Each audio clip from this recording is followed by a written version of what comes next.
In the history of big ideas, some are like bricks, right? They get placed very neatly, one on top of the other, building something up. But every once in a while, an idea comes along that isn't a brick. It's more like a tremor, an idea that cracks the very foundation of the whole building. Well, this is the story of one of those ideas, and the man who gave it to the world. But before we get into all that, let me ask you something. Just think about the last big decision you had to make. I don't know, maybe it was buying a new car, picking a college, or heck, even just deciding where to go for dinner last night.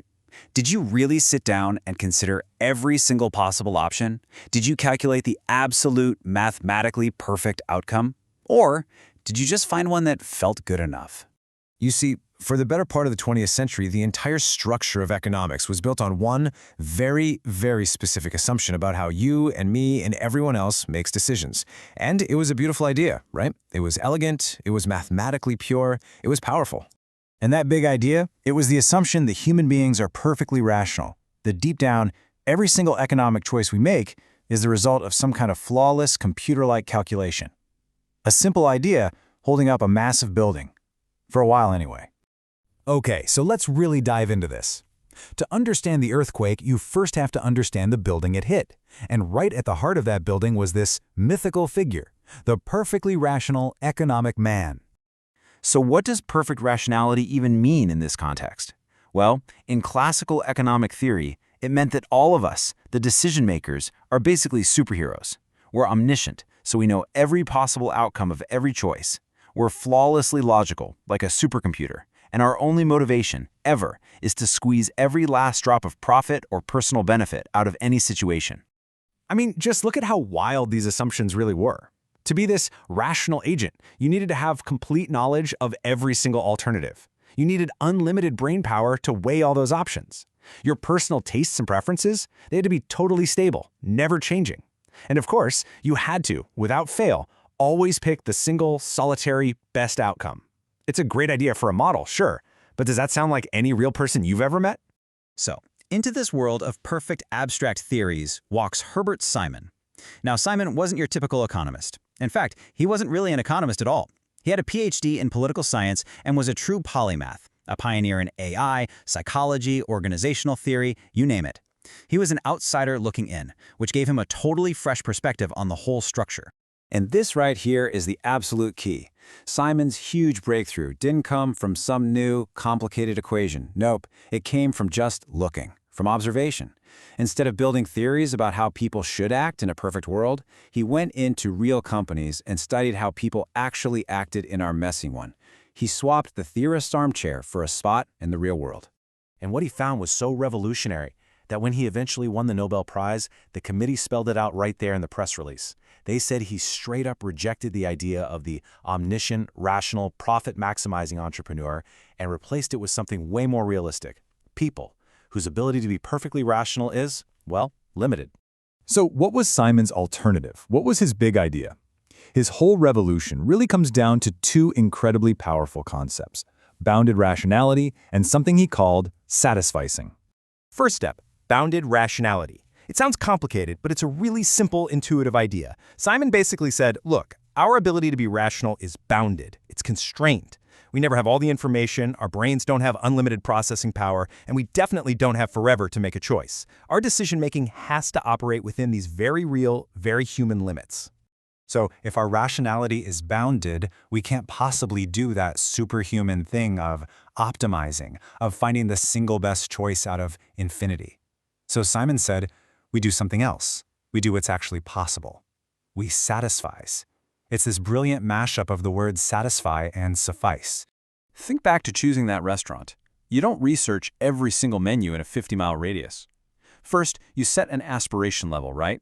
I want some decent Italian food that isn't crazy expensive. Then you start your search, maybe scrolling through a few options online. And what happens next?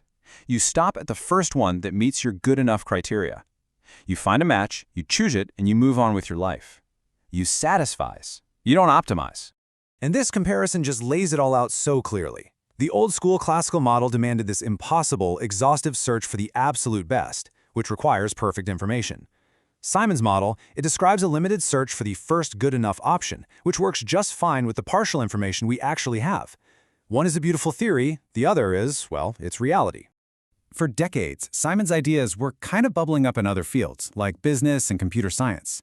But inside the grand palace of mainstream economics, they were mostly kept outside the gates. And then came the moment when the establishment just couldn't ignore the cracks in its own foundation any longer. The year was 1978, and for the world of economics, this was the year the tremor finally hit the base of the building. The Nobel Prize in Economic Sciences went to Herbert Simon, and pay close attention to the reason they gave: for his pioneering research into the decision-making process. The prize wasn't for some new theory about markets, it was for challenging the fundamental assumptions about human behavior on which all those market theories were built. This was it. This was the rupture.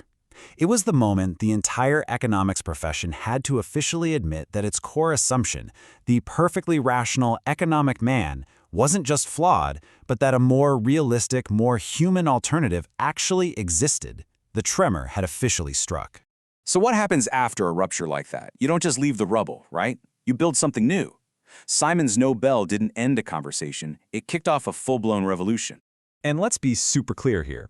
Simon's work didn't completely demolish the old building. That classical model is still a really useful tool for thinking. But what his rupture did was blow the doors open. It created the space to build a whole new wing onto the architecture of economics, a wing dedicated to studying human behavior as it actually is. And you can literally trace the construction of this new wing perfectly over the next few decades. There is a direct line from Simon's Prize in '78 to the Nobels later awarded to people like Daniel Kahneman and Richard Thaler. I mean, these guys, the fathers of modern behavioral economics, they built their entire careers on the foundation that Herbert Simon first laid. So when you boil it all down, what are the big takeaways from Simon's rupture? 1, our rationality isn't perfect, it's bounded. 2, because of that, we don't optimize, we satisfice for good enough. 3, and this is so important, our mental shortcuts and limits aren't just random stakes, they're predictable patterns. And finally, understanding this messy, real human behavior is absolutely central to modern economics. So why does any of this matter to you and me? Because at the end of the day, Herbert Simon's work is a powerful reminder that economies, markets, and all these big systems, they aren't just equations on a chalkboard. They are complex, messy, and deeply human systems, driven by people who aren't supercomputers, just people doing the best they can with the time and the information they have. And that really leads to one final thought. Simon's story is such a great lesson in the power of questioning the fundamental assumptions we build everything on. So, if the myth of the perfectly rational person could be challenged and updated, it makes you wonder, what other big, elegant ideas that we take for granted about our world might just be waiting for their own architectural rupture?